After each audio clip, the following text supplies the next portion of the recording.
about point number 1, and that is going to be my left hook.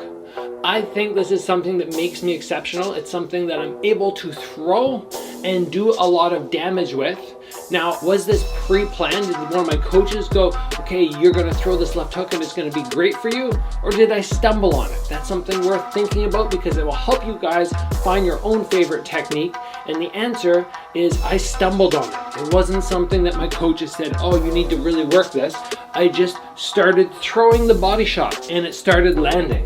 And I've obviously done videos on how to throw a more effective left body hook. I'm not really gonna focus on that too much today, but once I started having a lot of success with this, then I went, well, I might as well throw it up here too, and I need to work counters as well. So if I'm blocking, I need to have a short little left hook that I can stop people with, stop their combo dead. Now, why is my left hook so valuable to me? Well, number 1, it's a powerful shot. It's probably my most powerful shot when it comes to hands.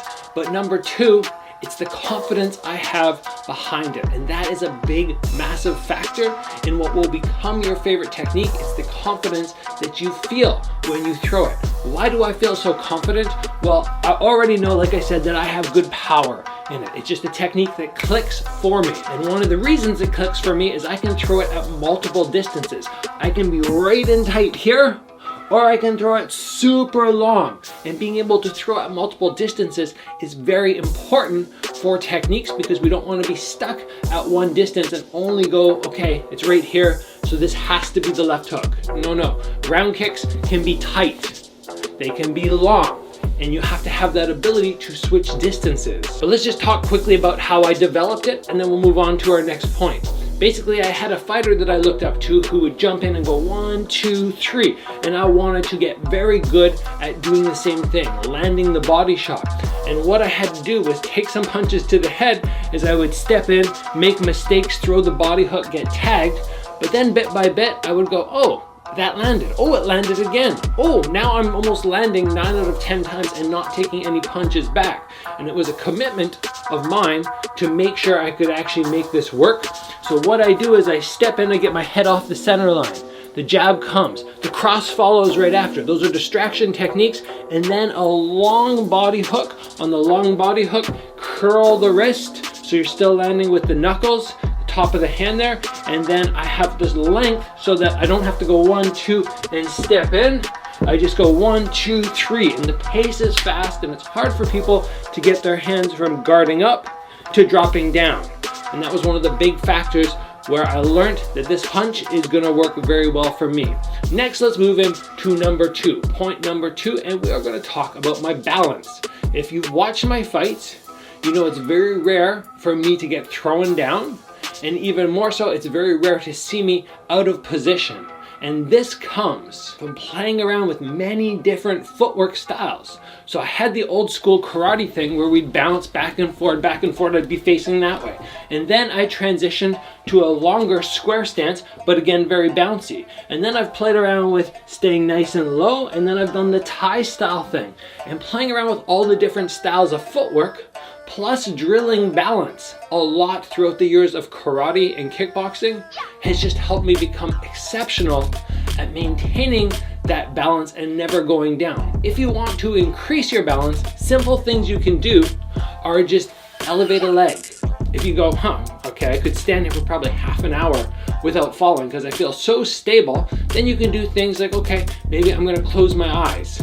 Closing your eyes and maintaining your balance now starts to make you shift. And I can feel my balance wobbling, and my standing leg now has to really stabilize. Stuff like that makes you that much better on one leg.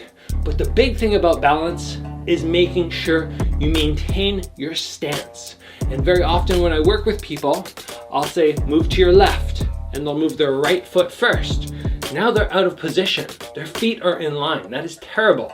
So just remember, for balance, and the sake of making sure your stance is solid, if you want to move forward, your front foot moves first. If you want to move backwards, back foot moves first. Left foot moves first. Right foot moves first. Those are the basics to never ending up out of position. And then, like I said, just years of snap, maintaining balance. And then all the bouncing in kickboxing, it just all accumulates to me having that ability to stay on my feet and not get thrown and not be out of position with those feet constantly moving around. The next thing, which I believe makes me very difficult for opponents to get a good read on me, is the different styles I've trained in and the different ways I can fight. So early on, I had a very karate sort of style where I'd want to bounce around, I'd throw lots of high kicks, and I'd want to be at this distance. But then, as I mentioned in a video recently, I was talking about boxing.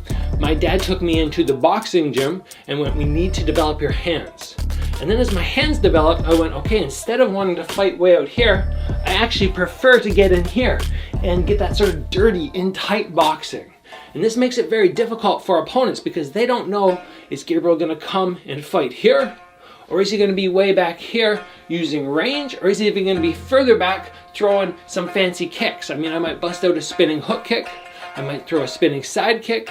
I might throw nice Dutch style combos at that middle distance, or I might get really tight and jam with that boxing, or I might go into the clinch because I went to Thailand for a long time and really worked on my clinch. I might get into there and start throwing people. And my clinch is quite exceptional as well in the kickboxing world. Maybe not in the Muay Thai world, but in the kickboxing world, the ability that I have to throw people around is fairly rare. But all of that is just to say basically there's lots of styles.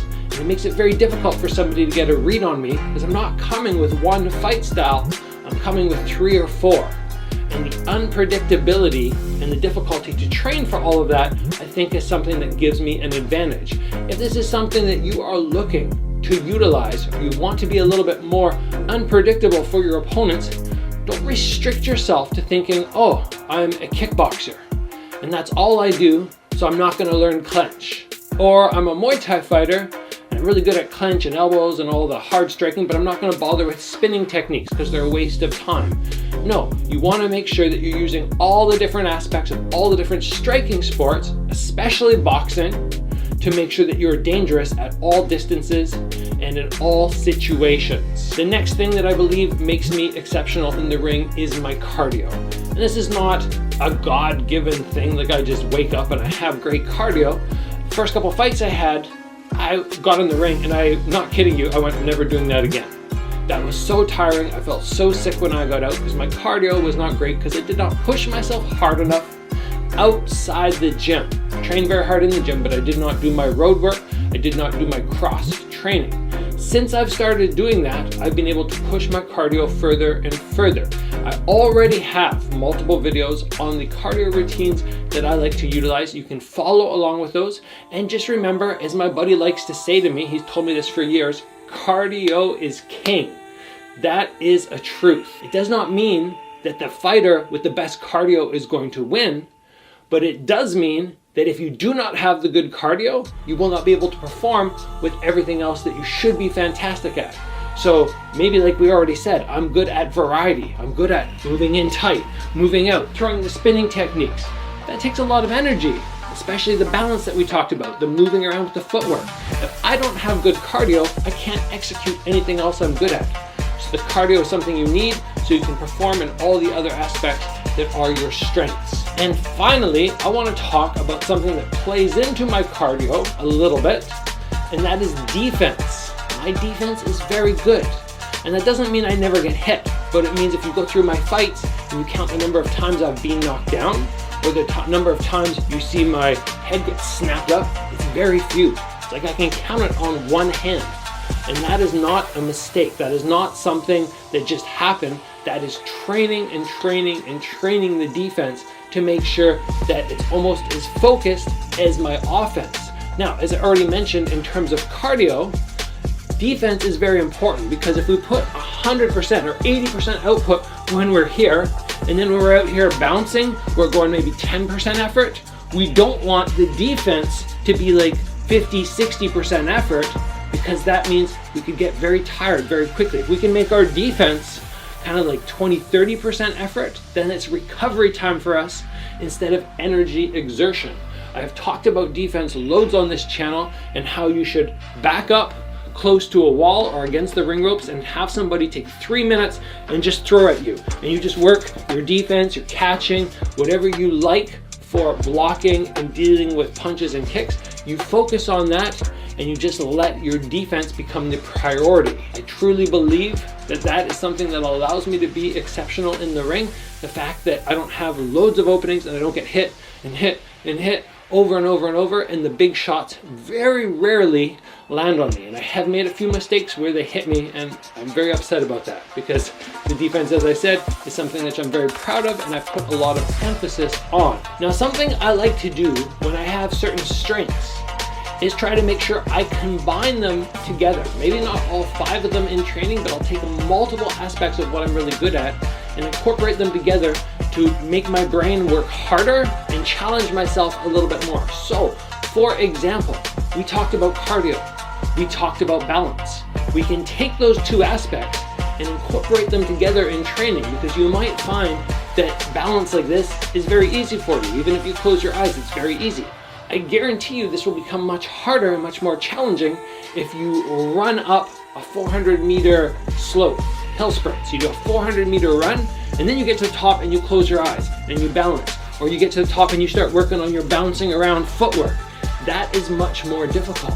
So that's one example of how we can combine things together. In addition, we talked about my defense. We talked about how I like to focus here, but we also talked about my left hook. So very often when I'm doing my defensive work and somebody's throwing at me, I'll just whip that left hook in. I'll work, I'll block, left hook. And I'll just be firing that in. So again, I'm working multiple aspects of what I'm great at, but challenging myself by placing them together. And then all of a sudden we start going, oh, okay, the left hook is really good. It's one of my best punches, but now it's one of my best punches as a counter shot. Or as we already talked about, we can take that balance and go, even when I'm tired, even when my legs feel shaky in the fight, I'm still able to stay on my feet because I've done that training where I work my balance while I'm fatigued. Try stuff like this very often. It's things that I do to myself like that, which I believe make an extra difference and just help elevate my overall skill level.